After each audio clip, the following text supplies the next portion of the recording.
السلام علیکم ورحمۃ اللہ وبرکاتہ۔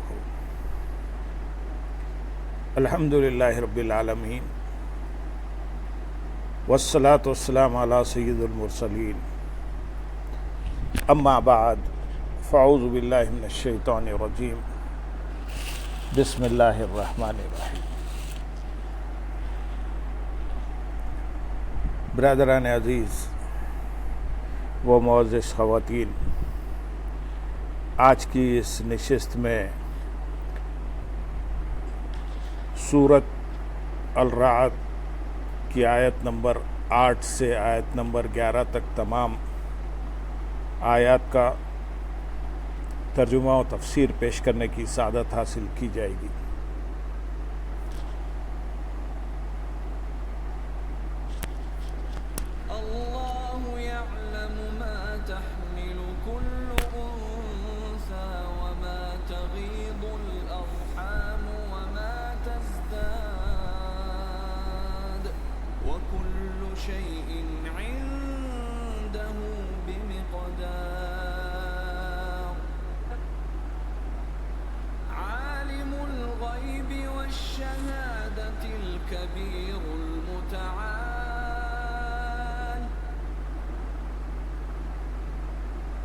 سواء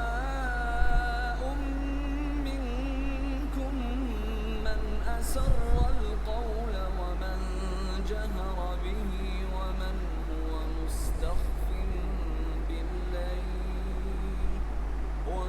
هو مستخف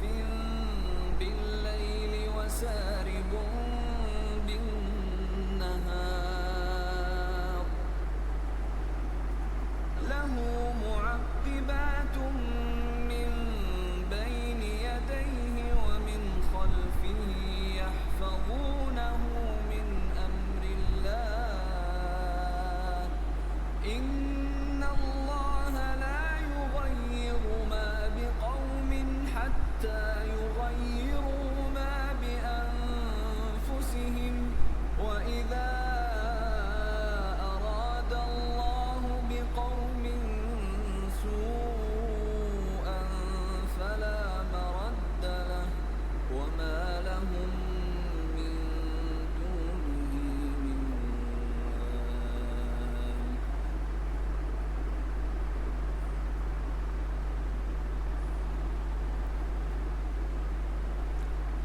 اللہ جانتا ہے جو معدے کے پیٹ میں ہیں اور جو پیٹ کم اور زیادہ ہوتے ہیں، اور ہر چیز اس کے پاس ایک اندازے سے ہے۔ وہ ہر غیب اور ظاہر کو جاننے والا سب سے بڑا بلند شان والا ہے۔ اس سے پہلی آیت میں کفار مکہ نے ان نشانیوں کے علاوہ نشانی طلب کی تھی جو رسول اکرم صلی اللہ علیہ وسلم انہیں دکھا چکے تھے۔ چنانچہ رسول اللہ صلی اللہ علیہ وسلم نے انہیں اللہ تعالیٰ کی عظیم قدرت اور اس کے کمال علم کی خبر دیتے ہوئے فرمایا، کسی مادے کے پیٹ میں جو کچھ ہے اللہ تعالیٰ اس کے بارے میں جانتا ہے کہ وہ نر ہے یا مادہ، ایک ہے یا زیادہ، اور اس کی تخلیق پوری ہو چکی یا نہیں، اور اللہ تعالیٰ یہ بھی جانتا ہے کہ کس کے پیٹ کا بچہ جلدی پیدا ہوگا اور کس کا دیر میں۔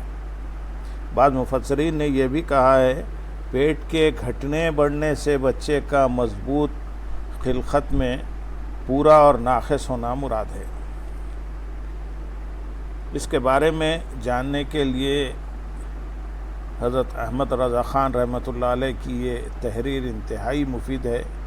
چنانچہ ماؤں کے رحم سے متعلق چند آیات ذکر کرنے کے بعد آپ رحمۃ اللہ علیہ فرماتے ہیں، آیات کریمہ میں مولا سبحانہ و تعالیٰ اپنے بے پایا علوم کے بے شمار اقسام سے ایک سہل قسم کا بہت اجمالی ذکر فرماتا ہے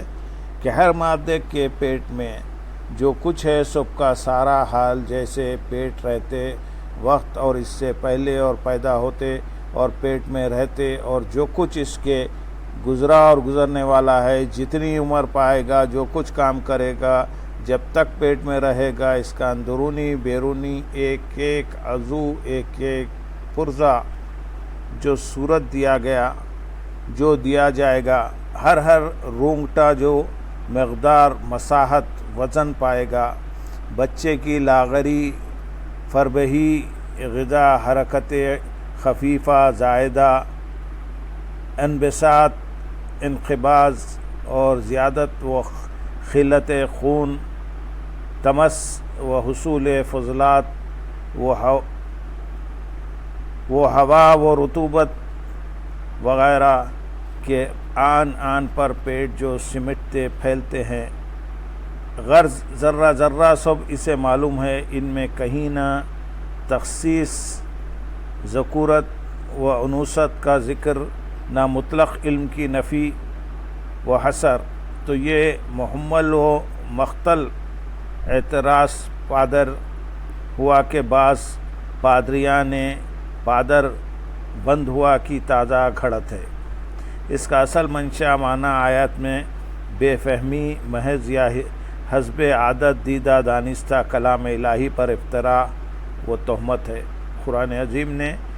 کس جگہ فرمایا ہے کہ کوئی کبھی کسی مادے کے حمل کو کسی طرح تدبیر سے اتنا معلوم نہیں کر سکتا کہ نر ہے یا مادہ؟ اگر کہیں ایسا فرمایا ہو تو نشان دو، اور جب یہ نہیں تو بعض وقت بعض آناس کے، بعض حمل کا، بعض حال، بعض تدابیر سے بعض اشخاص نے، بعض جہل طویل و عجز مدید، بعض آلات بے جان کا فقیر و محتاج ہو کر اس فانی و زائل و بے حقیقت نام کے ایک ذرہ علم و قدرت سے کہ وہ بھی اسی بارگاہ علیم و خدیر سے حصہ رسد چند روز سے چند روز کے لیے پائے، اور اب بھی اسی کے قبضے و اقتدار میں ہیں کہ بے اس کے کچھ کام نہ دے۔ اگر صحرا سے ذرہ، سمندر سے خطرہ معلوم کر لیا تو یہ آیت کریمہ کے کس حرف کا خلاف ہوا؟ وہ خود ارشاد فرماتا ہے سورۃ بقرہ آیت نمبر 255 میں، اللہ جانتا ہے جو ان کے آگے ہے اور جو کچھ پیچھے، اور وہ نہیں پاتے اس کے علم سے کسی چیز کو مگر جتنی وہ چاہے۔ تمام جہاں میں روز اول سے ابدال بعد تک جس نے جو کچھ جانا یا جانے گا سب اسی الا بما شاء کے استثناء میں داخل ہے، جس کے لاکھوں کروڑوں سر بفلک کشیدہ پہاڑوں سے ایک نہایت خلیل و ذلیل و بے مقدار ذرہ یہ اعلیٰ بھی ہے۔ ایسا ہی اعتراض کرنا ہو تو بے گنتی گزشتہ و آئندہ باتوں کا جو علم ہم کو ہے اسی سے کیوں نہ اعتراض کرے، جو صیغہ یعلم ما فی الارحام میں ہے کہ اللہ جانتا ہے جو کچھ مادے کے پیٹ میں ہے، بینی وہی صیغہ یعلم ما بین ایدیہم وما خلفہم میں ہے کہ اللہ جانتا ہے جو کچھ گزرا اور جو کچھ ان کے پیچھے ہے۔ جب ان بے شمار علوم تاریخی و آسمانی ملنے میں کسی عاقل منصف کے نزدیک اس آیت کا کچھ خلاف نہ ہوا، نہ 1300 برس سے آج تک کسی پادری صاحب کو ان علوم کے باعث اس آیت کریمہ پر لب کشائی کا جنون اچھلا، تو اب ایک ذرا سی عالیہ نکال کر اس آیت کا کیا بگاڑ متصور ہو سکتا ہے؟ ہاں، عقل نہ ہو تو بندہ مجبور ہے، یا انصاف نہ ملے تو انکھیارہ بھی کور ہے۔ ولا حول ولا قوت الا باللہ العلی العظیم۔ علوم ارحام سے تعلق رکھنے والی آیات سے متعلق مزید تفصیل جاننے کے لیے فتوی رضیہ کی 26ویں جلد کا مطالعہ کریں۔ اور ہر چیز اس کے پاس ایک اندازے سے ہے، یعنی ہر چیز کی ایک مقدار ہے اور کوئی چیز اپنی مقدار سے کم یا زیادہ نہیں ہو سکتی۔ یہی مضمون قرآن پاک کی اور آیات میں بھی بیان ہوا ہے، جیسا کہ سورہ قمر میں ہے، بے شک ہم نے ہر چیز کا ایک اندازے سے پیدا فرمایا، ہر چیز ایک اندازے سے پیدا فرمائی۔ اور سورہ فرقان میں ہے، اور اس نے ہر چیز کو پیدا فرمایا پھر اسے ٹھیک اندازے پر رکھا۔ عالم الغیبی و شہادہ، وہ ہر غیب اور ظاہر کو جاننے والا، یعنی جو چیزیں ہمارے لیے غیب ہیں اور جو چیزیں ہمارے سامنے ظاہر ہیں، اللہ تعالیٰ ان سب کو جانتا ہے، ورنہ اللہ تعالیٰ کے لیے تو کوئی بھی چیز غیب نہیں۔ اللہ تعالیٰ ازل سے ابد تک ہر کمال سے متصف ہے اور ہر طرح کے نقص سے پاک ہے۔ سبحان اللہ و بحمدہ سبحان اللہ العظیم۔ آیت نمبر 10 میں ارشاد ہے، برابر ہیں تم میں جو آہستہ بات کرے اور جو بلند آواز سے کہے، اور جو رات میں چھپا ہے اور جو دن میں راستے پر چلتا ہے، یعنی دل کی چھپی اور زبان سے علانیہ کہی ہوئی باتیں، اور رات کو چھپ کر کیے ہوئے عمل اور دن کو ظاہری طور پر کیے ہوئے کام، سب اللہ تعالیٰ جانتا ہے، کوئی اس کے علم سے باہر نہیں۔ علامہ ساوی رحمۃ اللہ علیہ فرماتے ہیں، جس نے بھی اس آیت میں غور و فکر کیا، اس کے تقاضوں کے مطابق عمل کیا، تو اس کے عمل میں اخلاص آ ہی جائے گا۔ پھر وہ عبادت چاہے علانیہ کرے یا پوشیدہ طور پر، دن میں کرے یا رات میں، سب اس کے نزدیک برابر ہوگا، کیونکہ جب وہ یہ بات اپنے ذہن میں رکھے گا کہ میرا ہر حال اللہ تعالیٰ کے علم میں ہے اور اللہ تعالیٰ سے کوئی بھی چیز پوشیدہ نہیں، تو وہ اپنے ظاہر اور باطن میں کوئی ایسا کام کرنے کی جرأت نہ کرے گا جس سے اللہ تعالیٰ نے منع فرمایا ہے۔ حجت الاسلام علامہ امام محمد غزالی رحمۃ اللہ علیہ فرماتے ہیں، ایک دانش مند کا قول ہے کہ انسان جتنا تنگ دستی سے ڈرتا ہے، اگر اتنا جہنم سے ڈرتا تو دونوں سے نجات پا لیتا، اور جتنی اسے دولت سے محبت ہے، اگر جنت سے اسے اتنی محبت ہوتی تو دونوں کو پا لیتا، اور جتنا ظاہر میں لوگوں سے ڈرتا ہے، اگر اتنا باطن میں اللہ سے ڈرتا تو دونوں جہانوں میں سعید شمار ہوتا۔ ترغیب کے لیے ہم یہاں ایک حکایت بیان کریں گے۔ حضرت اسلم رضی اللہ تعالیٰ عنہ فرماتے ہیں کہ حضرت عمر بن خطاب رضی اللہ تعالیٰ عنہ اکثر رات کے وقت مدینہ منورہ کا دورہ فرماتے تاکہ اگر کسی کو کوئی حاجت ہو تو اسے پورا کرے۔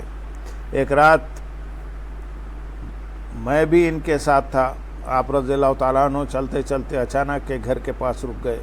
اندر سے ایک عورت کی آواز آ رہی تھی کہ بیٹی دودھ میں تھوڑا سا پانی ملا دو۔ لڑکی نے یہ سن کر بولی، امی جان، کیا آپ کو معلوم نہیں کہ حضرت عمر بن خطاب رضی اللہ تعالیٰ عنہ نے حکم جاری فرمایا ہے کہ کوئی بھی دودھ میں پانی نہ ملائے؟ ماں نے یہ سن کر کہا، بیٹی اب تو تمہیں حضرت عمر رضی اللہ تعالیٰ عنہ نہیں دیکھ رہے، انہیں کیا معلوم کہ تم نے دودھ میں پانی ملایا ہے؟ جاؤ اور دودھ میں پانی ملا دو۔ لڑکی نے یہ سن کر کہا، اللہ کی قسم میں ہرگز ایسا نہیں کر سکتی کہ ان کے سامنے تو ان کی فرما برداری کروں اور ان کی غیر موجودگی میں ان کی نافرمانی کروں۔ اس وقت اگرچہ مجھے حضرت عمر بن خطاب رضی اللہ تعالیٰ عنہ نہیں دیکھ رہے، لیکن میرا رب عز و جل تو مجھے دیکھ رہا ہے، میں ہرگز دودھ میں پانی نہیں ملاؤں گی۔ حضرت عمر فاروق رضی اللہ تعالیٰ عنہ نے ماں بیٹی کے درمیان ہونے والی تمام گفتگو سن لی تھی۔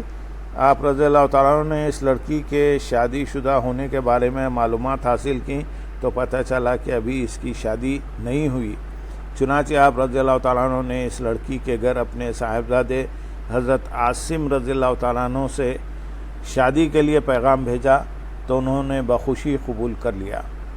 اس طرح حضرت عاصم رضی اللہ تعالیٰ عنہ کی شادی اس لڑکی سے ہو گئی، اور پھر ان کے ہاں ایک بیٹی پیدا ہوئی جس سے حضرت عمر بن عبدالعزیز رضی اللہ تعالیٰ عنہ کی ولادت ہوئی۔ آیت نمبر 11 میں ارشاد ہے، آدمی کے لیے اس کے آگے اور اس کے پیچھے بدل بدل کر باری باری آنے والے فرشتے ہیں جو اللہ کے حکم سے اس کی نگہبانی کرتے ہیں۔ بے شک اللہ کسی قوم سے اپنی نعمت نہیں بدلتا جب تک وہ خود اپنی حالت نہ بدلیں، اور جب اللہ کسی قوم کے ساتھ برائی کا ارادہ فرماتا ہے تو اسے کوئی پھیرنے والا نہیں اور اس کے سوا ان کا کوئی حمایتی نہیں۔ جمہور مفسرین کے نزدیک ان فرشتوں سے دن اور رات میں حفاظت کرنے والے فرشتے مراد ہیں۔ انہیں بدل بدل کر باری باری آنے والا اس لیے کہا گیا کہ جب رات کے فرشتے آتے ہیں تو دن کے فرشتے چلے جاتے ہیں، اور دن کے فرشتے آتے ہیں تو رات کے فرشتے چلے جاتے ہیں۔ فرشتوں کی یہ تبدیلی فجر اور عصر کی نماز کے وقت ہوتی ہے، اور جو لوگ یہ دونوں نمازیں ادا کرتے ہیں انہیں یہ فائدہ حاصل ہو جاتا ہے کہ فرشتوں کی تبدیلی کے وقت وہ حالت نماز میں ہوتے ہیں۔ چنانچہ حضرت ابو ہریرہ رضی اللہ تعالیٰ عنہ سے روایت ہے، حضور اقدس صلی اللہ علیہ وسلم نے ارشاد فرمایا، رات اور دن کے فرشتے تم میں باری باری آتے رہتے ہیں، اور نماز فجر اور نماز عصر میں اکٹھے ہوتے ہیں، پھر جو تمہارے پاس آئے تھے وہ اوپر چڑھ جاتے ہیں تو ان کا رب عز و جل ان سے پوچھتا ہے، حالانکہ وہ انہیں خوب جانتا ہے کہ تم نے میرے بندوں کو کس حال میں چھوڑا۔ فرشتے عرض کرتے ہیں، ہم نے انہیں چھوڑا تو وہ نماز پڑھ رہے تھے، اور جب ہم ان کے پاس گئے تب بھی وہ نماز پڑھ رہے تھے۔ اللہ کے حکم سے اس کی حفاظت کرتے ہیں۔ امام مجاہد رحمۃ اللہ علیہ فرماتے ہیں کہ ہر بندے کے ساتھ ایک فرشتہ حفاظت پر مامور ہے، جو سوتے جاگتے جن و انس اور موذی جانوروں سے اس کی حفاظت کرتا ہے، اور ہر ستانے والی چیز کو اس سے روک دیتا ہے سوائے اس کے جس کا پہنچنا مشیت میں ہو۔ اس سے معلوم ہوا کہ جسے اللہ تعالیٰ حفاظت کرنے کی قدرت عطا فرمائے وہ بھی حفاظت کر سکتے ہیں اور کرتے بھی ہیں، اور یہ بھی معلوم ہوا کہ اللہ تعالیٰ کی عطا سے حفاظت کرنے کی قدرت رکھنے کے باوجود کسی کو جو اذیت یا تکلیف پہنچ جاتی ہے اس کی وجہ یہ ہے کہ اس کا پہنچنا اللہ تعالیٰ کی مشیت میں ہوتا ہے، اور جو چیز اللہ تعالیٰ کی مشیت میں ہو اللہ تعالیٰ کے نیک بندے اس کے خلاف نہیں کرتے، لہذا اللہ تعالیٰ کے نیک بندوں کو اللہ تعالیٰ کی عطا سے بلاؤں اور آفتوں سے حفاظت کرنے والا ماننا اور ان سے حفاظت کی التجا کرنا درست ہے، اور اگر التجا کے باوجود حفاظت نہ ہو تو ان کے خلاف زبانیں طعن دراز کرنا غلط و باطل ہے۔ احمد رضا خان رحمۃ اللہ علیہ کیا خوب فرماتے ہیں، تم ہو حفیظ و مغیث، تم ہو حفیظ و مغیث، کیا ہے وہ دشمن خبیث، تم ہو تو پھر خوف کیا تم پہ کروڑوں درود۔ بے شک اللہ کسی قوم سے اپنی نعمت نہیں بدلتا۔ اس آیت میں قدرت کا ایک قانون بیان کیا گیا ہے کہ اللہ تعالیٰ اس وقت تک کسی قوم سے اپنی عطا کردہ نعمت واپس نہیں لیتا جب تک وہ قوم خود اپنے اچھے اعمال کو برے اعمال میں تبدیل نہ کر دے۔ قدرت کا یہی اٹل قانون سورہ انفال کی اس آیت میں بھی بیان ہو چکا ہے۔ یہ اس وجہ سے ہے کہ اللہ کسی نعمت کو ہرگز نہیں بدلتا جو اس نے کسی قوم کو عطا فرمائی، جو اس نے کسی قوم کو عطا فرمائی ہو جب تک وہ خود ہی اپنی حالت کو نہ بدل لے۔ اسلامی تاریخ میں اس قانون کی بے شمار مثالیں موجود ہیں، جیسے ماضی بعید میں دنیا کے 3 بر اعظموں پر نافذ مسلم حکومت کا ختم ہو جانا، 800 سال تک اسپین پر حکومت کے بعد وہاں سے سلطنت اسلامیہ کے سورج کا غروب ہو جانا، اسلاف کی بے شمار قربانیوں کے بعد حاصل ہونے والے مسلمانوں کے پہلے قبلے بیت المقدس کا یہودیوں کے قبضے میں چلے جانا، اسلام کی متحد حکومت کا 20 ٹکڑوں میں تقسیم ہو جانا اور ماضی قریب میں پاکستان کے 2 ٹکڑے ہو جانا، عراق اور افغانستان پر غیروں کا قبضہ ہو جانا، مسلم دنیا کا کافر حکومتوں کی دست نگر ہو جانا، اس قانون قدرت کی واضح مثالیں ہیں۔ اللہ تعالیٰ مسلمانوں کو عقل سلیم عطا فرمائے، آمین یا رب العالمین۔ اللہم صلی علی سیدنا محمد وعلی آل سیدنا محمد وبارک وسلم، وآخر دعوانا ان الحمد للہ رب العالمین۔